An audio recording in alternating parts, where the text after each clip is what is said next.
casque s'affiche une image dans laquelle on peut regarder à 360 degrés. Donc on peut tourner la tête tout autour de nous.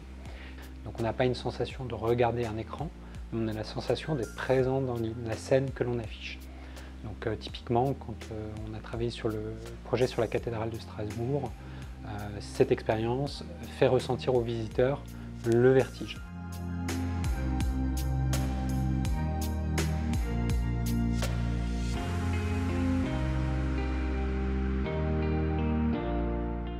L'idée, c'était d'apporter un complément d'information.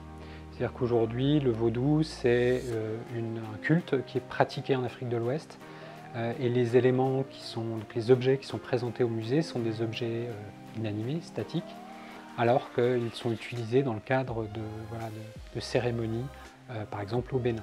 Donc l'idée d'aller filmer au Bénin ces cérémonies pour les amener dans le musée va permettre de voir par exemple un costume, non pas comme un élément fixe dans un musée, mais comme un élément qui est utilisé dans le cadre d'une cérémonie aujourd'hui au Bénin.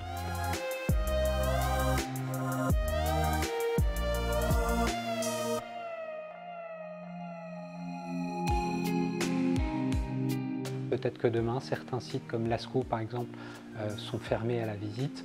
On crée des répliques physiques. Il y a des répliques virtuelles qui commencent à voir le jour. Je pense notamment au Machu Picchu, qui est un site qui est très fragile et qui ne peut pas supporter le nombre de visiteurs qu'il y a actuellement. On est à 4 millions de visiteurs chaque année. Or, l'UNESCO estime qu'il ne faut pas plus de 2 millions de visiteurs sur le site.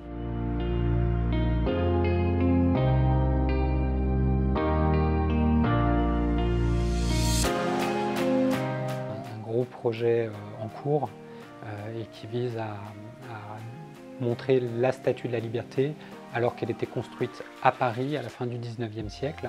Donc c'est quelque chose qu'on connaît peu, voire très mal. Et donc on a reconstitué l'ensemble des ateliers dans lesquels la Statue de la Liberté a été construite.